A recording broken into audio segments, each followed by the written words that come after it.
Mesdames et messieurs, merci d'être là. Je déclare ouverte la 5e séance de la conférence du stage, du concours de la conférence.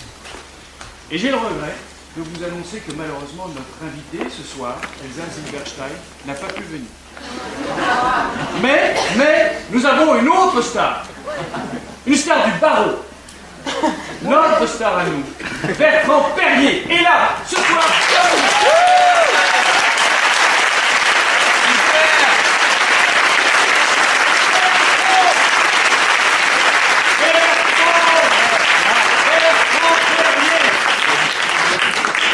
Un prince de l'éloquence, un professeur d'éloquence hors pair, que vous avez pu voir récemment dans un documentaire pour l'œuvre magnifique qu'il fait avec des étudiants dans le cadre de Eloquentia. Il est là, il nous parlera de l'éloquence, un peu de lui, mais nous le réfrénerons. Et surtout, nous sommes là pour écouter les candidats de cette séance. Mesdames et messieurs, asseyons-nous, écoutons.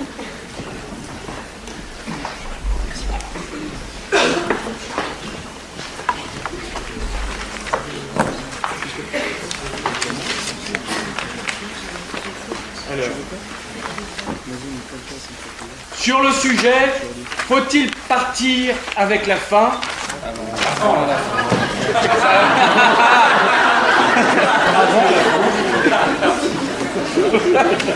Alors, les secrétaires sont tellement facétieux que le sujet que j'ai est différent du vôtre. Et donc, pour les candidats, ce sera faut-il partir avant la fin? Sur l'affirmative, monsieur Thibaut Schultes.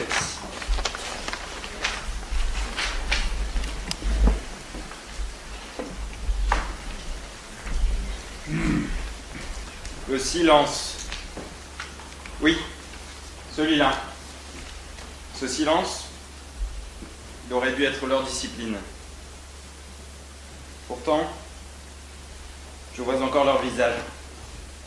J'entends encore leur voix, leur discours, leurs complaintes. Me reviennent en mémoire leur victoire, leur gloire et leur réussite. Ils étaient dignes, ils étaient forts, ils étaient vivants. Mais tout ça, c'était avant. C'était avant qu'ils ne soient fauchés par ce besoin de courir après un destin qui leur échappe, quitte à nous offrir le triste spectacle d'une chute lente et irrévocable. Nos derniers souvenirs, ce sont ceux de leur déchéance. Entre ici Elsa Zilberstein, entre ici Bertrand Perrier, avec ton terrible cortège, pour saluer la mémoire de ceux qui sont partis trop tard. Hélas, le destin ne les a pas épargnés. Eux qui, trop nombreux, s'y sont accrochés. Animés par l'énergie du désespoir, ils se sont lancés dans la quête d'une fin illusoire. Persuadés que l'existence et la réussite se mesurent à leur durée, ils se sont acharnés à poursuivre leur existence à son terme, à travers chaque mission, chaque relation, chaque engagement. Au final, c'est leur vie qu'ils ont consumée. Ne fallait-il pas partir avant la fin? On dit pourtant que les meilleurs partent les premiers. Leur chute nous enseigne cette leçon. En toutes circonstances, mieux vaut partir avant la fin. Car rester jusqu'à la fin est une impasse. C'est se maintenir coûte que coûte, c'est prolonger la vie par tout moyen. Or, la fin ne justifie pas les moyens. Progrès techniques et innovations médicales permettent aujourd'hui de prolonger indéfiniment l'existence du patient. Ils mènent un être inerte à se trouver placé au centre d'un local aseptisé. Sa vie n'étant plus rythmée que par la musique mécanique et saccadée que produisent les appareils auxquels il est branché. Reclus dans une existence artificielle, la vie du patient n'est plus que souffrance et inconsistance. Et lorsque la technique repousse la mort, ce n'est pas la vie qui triomphe. Pourtant, combien sont-ils ces Vincent Lambert? Face aux avancées médicales, il faut défendre la vie avant tout, envisager la vie sans Lambert. Vous l'aurez compris, rester jusqu'à la fin, est inutile et délétère, et non content de prolonger l'existence au-delà du nécessaire, rester jusqu'à la fin est une idée qui provoque des naissances involontaires. Partir avant la fin, les esprits lubriques l'auront bien compris, il s'agit là du premier procédé de contraception que l'homme ait jamais inventé. À travers les époques, cette technique éprouvée a épargné à bien des foyers les affres d'une paternité prématurée. Pourtant, aujourd'hui encore, nombreux sont ceux qui, pris dans le tourment du plaisir charnel, se laissent encore porter jusqu'à cette fin libératrice, qu'elle soit précoce ou tardive, lorsque la petite mort les cueille, il est déjà trop tard. Le mal est fait et la sentence irrévocable. Leur excès d'ascendance les condamne à l'entretien d'une malheureuse descendance. En somme, et contre toute apparence, rester jusqu'à la fin est une idée peu féconde.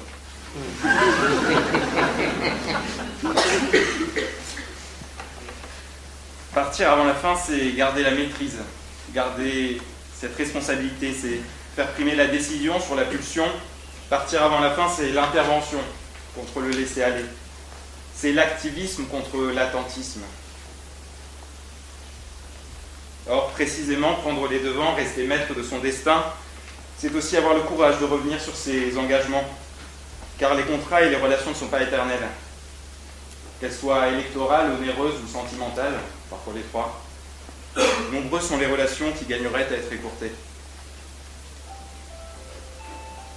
Il faut partir tant qu'il est encore temps, avant que les sentiments ne se dégradent, avant que les sentiments ne se délitent, que l'amour ou la confiance ne dégénère en haine ou en défiance. Il faut partir avant qu'il ne soit trop tard. Prolonger une relation malgré cette déliquescence revient à s'engager dans une voie sans issue, loin de trahir la faiblesse d'un homme ou d'une femme. Il est un acte lucide et responsable. Le départ, nombreux sont ceux qui l'annoncent, nombreux sont ceux qui le brandissent, peu sont ceux qui le respectent. Retrait, démission et capitulation sont donc marques de vaillance et d'intelligence. Ils révèlent un choix ferme et honorable car nul ne le contestera. Mieux vaut se démettre qu'être démis, mieux vaut partir qu'être chassé, mieux vaut capituler qu'être vaincu. Résistons donc à l'aspiration d'une fin programmée. Le temps est précieux et la conscience créative, nul besoin de suivre les traces d'un chemin déjà tracé, car il en va de la vie comme d'un film. À quoi bon s'éterniser devant une histoire morne à la fin prévisible? Ni destin, ni partition, ni scénario, l'homme écrit, compose, interprète son propre rôle. Partir sans crier gare, c'est finalement le dernier rebondissement d'une existence bien menée. Partir, enfin, c'est s'ouvrir les portes de l'éternité, en s'arrêtant au sommet. Jimi Hendrix, Janis Joplin, Jim Morrison, Kurt Cobain et Jésus-Christ, comme autant d'idoles intemporelles qui, outre leur goût prononcé pour les opiacés, ont en commun d'être trop tôt partis là-haut. Partir avant la fin, c'est aussi précisément partir là-haut. C'est coloniser l'espace avant que notre planète n'implose. La décrépissance annoncée du notre monde surpeuplé, échaudé et asphyxié ne rend plus nécessaire et salutaire le peuplement de nouveaux espaces. Le grand exode est inéluctable. Rester jusqu'à la fin, c'est la chronique d'un suicide collectif annoncé. Et vu les informations dont je dispose, la fin est proche. Et il nous faut l'éviter. Mes sources sont sûres et bien habillées. Elles parcourent les gares et dans les rues nous saisissent d'un « Réveillez-vous !» Je vous parle de ces témoins d'une fin qui ne s'est pas produite, qui tentent à en relayer l'histoire, de main en main, de doigt en doigt, poussant sur nos sonnettes. Ces sornettes assénées par des VRP de la religion, ces anciens vendeurs d'encyclopédies, soudainement touchés par la grâce, qui par de faux témoignages nous prédisent une fin marquée par des intempéries importantes à prévoir sur le golfe du Lion, mais surtout l'ensemble de la Terre provoquant sa destruction. La fin est proche, apparemment. Divine ou scientifique, la fin approche. Alors ne la subissons pas. En un mot, monsieur le représentant du bâtonnier, monsieur Bertrand Perrier, mesdames, messieurs les secrétaires, partir avant la fin, c'est être humaniste. c'est affirmer la supériorité de l'homme sur sa destinée. Plus qu'un devoir, partir avant la fin s'érige en fatalité. Si à la faveur des progrès scientifiques, l'humanité tend à se diriger vers l'immortalité, il ne suffit plus de poser la question du devoir, encore faut-il poser celle du pouvoir. Devant la vision d'une perspective infinie, il pourrait être simplement vain d'attendre la fin.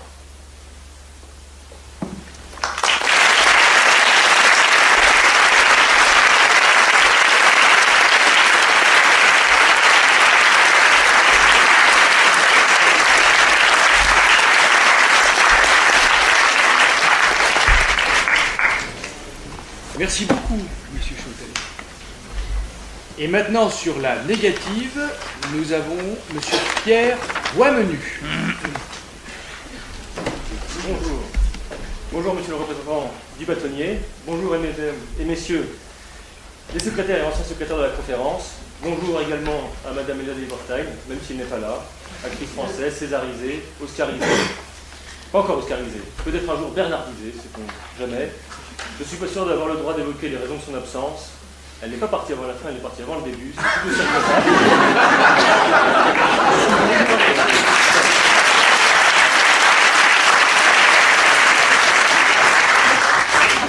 Bonjour à M. Parliani également, professeur de droit à Paris 1.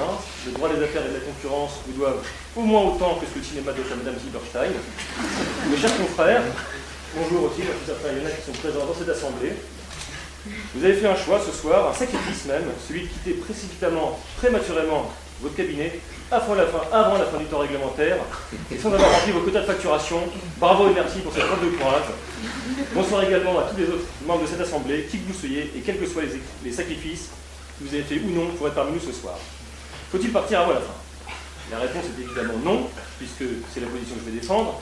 Et à ce propos, de manière liminaire, je voudrais enjoindre toutes les personnes présentes dans cette assemblée qui ne sont pas certaines à 200% de pouvoir rester jusqu'à la fin de ma prestation, de bien vouloir prendre leurs précautions. Non, ça n'a rien à voir avec une question d'ego, c'est une question de sécurité. Car dans environ 6 ou 7 minutes, on sera en plein cœur de ma plaidoirie, dans l'œil du cyclone, pour la comparaison.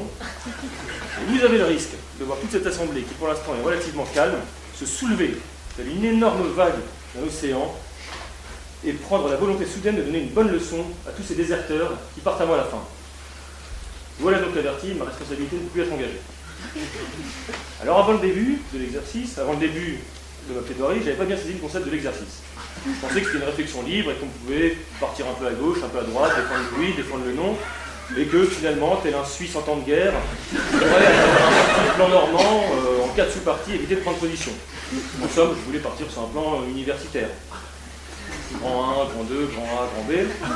Alors, attention, loin de moi l'idée de remettre en cause la qualité des cours dispensés à la faculté. Déjà, aucune comparaison possible avec ceux de l'EFV, si c'est le prix. Un an de l'EFV représentant environ 7 ans de faculté en classe business. Pardon? Toutes les universités ne se valent pas? J'entends votre position, mais en tout cas, pour les cours de Paris 1, la qualité était au rendez-vous. Pardon? Tous les cours, tous les professeurs de Paris 1 ne se valent pas? J'ai de plus en plus de mal à entendre votre position, mais en tout cas, pour ce qui était de M. Parléani, la qualité était au rendez-vous. C'est bon? Voilà, madame, je me dois de mettre le haut là sur ce que vous venez de dire. Effectivement, tous les cours de M. Parléani qui n'avaient pas lieu le vendredi soir ou le samedi matin et qui n'avaient pas pour sujet la délimitation du marché en droit de la concurrence, je vous assurais que la qualité était au rendez-vous. En tout cas, les étudiants ne partaient pas avant la fin. La majorité, en tout cas. Je disais donc, réflexe universitaire, petit check de la jurisprudence, faut-il partir avant la fin? Doit-on partir avant la fin? Donc, droit de la concurrence, droit commercial. On peut partir avant la fin, sauf cas de force majeure. Bon, arrêt intéressant de la Cour pénale internationale du 30 mai 2016 contre Hissien Abré, un ancien chef d'État tchadien. Attendu qu'il n'est pas nécessaire de faire une application stricte du dicton voulant qu'on termine ce qu'on a commencé et qu'il serait préférable que M. Abré parte avant la fin de son mandat au vu des crimes qu'il a commis. Bon. Voilà, donc tout un tas de jurisprudence. Je partais donc sur mon petit plan normand. Grand 1A, délimitation des termes du sujet. Grand 1B, oui, il faut partir avant la fin. Grand 2B, non. Grand 2A, non, il ne faut pas partir avant la fin. Et grand 2B, ouverture, faut-il commencer avant le début? Et tout ça, malheureusement, c'était avant. avant ce mail du 1er février 9h58, envoyé par Adèle Singh, ancienne secrétaire de la conférence, qui me demandait quel sujet j'avais choisi et surtout quelle serait ma position. Balbutiant comme si elle était en face de moi, je tapotais fébrilement sur mon clavier. Contre votre Altesse, votre souveraineté, non, pardon, Majesté, non, confrère, consœur. Donc là, je déborde sur l'autre sujet. J'en prenais finalement mes esprits et me rendais compte que ce serment que je venais de prêter reflétait toute la symbolique du reste de ma vie. Une faite de choix, de décision, de positionnement. Toujours avoir un avis, sur tous les sujets. Partout, tout le temps. Oui, moi aussi, je sais, j'ai un peu de mal avec ce genre de personnage, mais c'est pas le thème. Plus le droit de rester dans le flottement, donc, un avocat, ça doit faire des choix. Je prenais donc mon courage à deux mains, lâcher l'emprise que j'avais sur ce courage, je glissais ma main dans la poche, j'en sortais une pièce de monnaie, que j'envoyais en l'air, pile ou face, mon sort était scellé, je devais défendre la négative. Alors je cherche un angle d'attaque, et je me dis, bon, on a à peu près 10 minutes, j'en aurais perdu 5 à rajouter des blagues à la con. Il faut donc rentrer de plein pied dans le sujet, de façon percutante, et sans se laisser attirer par les pièges vulgaires, semés par les rédacteurs du sujet. Exit donc les problématiques de comptoir. Ah là là, dans la vie, il faut persévérer, il faut aller jusqu'au bout de ses rêves. Tous les oh là là, c'est pas bien d'abandonner, regardez, Federer, s'il a eu son 18e grand chelem, à la fin. Et puis les oh là, dis donc, hein, tu sais pas quoi, la dernière fois au film, j'étais au cinéma, et puis je suis parti avant le générique, et bam, il y avait une scène cachée, bah j'ai pas vu du coup. Excite également les problématiques un peu indigestes. Est-ce que techniquement on peut partir avant la fin? Je m'explique. Imaginons un salarié dans une entreprise, période d'essai de 6 mois. Bon, pour une raison X ou Y, l'employeur décide de mettre prématurément fin à son contrat de travail au bout de 3 mois. Alors là, c'est toute la subjectivité de la question. Est-ce que la fin se situe aux 6 mois ou aux 3 mois? S'il part au bout des 3 mois, est-ce qu'il part avant la fin, sachant que sa fin à lui, c'est les 3 mois? Effectivement, problématique un peu indigeste, j'ai décidé d'écourter. Et j'ai donc décidé de défendre le seul sujet, la seule vraie problématique qui se posait ce soir, celle que tous les membres, tous les anciens secrétaires de la conférence avaient en tête en rédigeant les termes du sujet. Eh oui, j'ai découvert ce que vous aviez derrière la tête. À travers cette question, vous posiez la question, faut-il se foutre une balle dans la tête? Faut-il se suicider? Alors évidemment, j'étais obligé de partir sur la négative. Je venais de prêter serment, d'expliquer que j'exercerais ma profession avec humanité. Je ne pouvais pas y dire. Ma première plaidoirie ne pouvait pas être, ben oui, ok, humanité certes, mais il faut se suicider, désolé les gars, c'est comme ça. Affirmer qu'il faut partir avant la fin, effectivement, c'est affirmer qu'il faut abréger son existence. Il n'y a selon moi aucun autre sens à donner à ce sujet. Je soutiens donc non seulement qu'il ne faut pas partir avant la fin, mais je soutiens également qu'il est intolérable que des représentants de l'ordre du barreau posent de tels sujets. Oui, affirmer qu'il faut abréger son existence, c'est bel et bien une provocation au suicide, au terme de l'article 223-13, qui dispose que le fait de provoquer au suicide d'autrui est puni de 3 ans d'emprisonnement et de 45 000 € seulement. Alors, bon, je sais qu'il y en a une qui passe après moi et qui a prévu de défendre l'affirmative. C'est à votre droit, mais il y a des sanctions. Voilà, en connaissance de cause. Hein. Alors moi, je suis certain que voilà, les rédacteurs du sujet prennent un malin plaisir à imaginer les candidats se jeter dans la gueule du loup, devenant au fil de leur plaidoirie des instigateurs de la mort, violant outrageusement tous les termes du serment qu'ils venaient de prêter. Mais savaient-ils qu'ils devenaient complices également, en proposant à une personne de plaidoyer,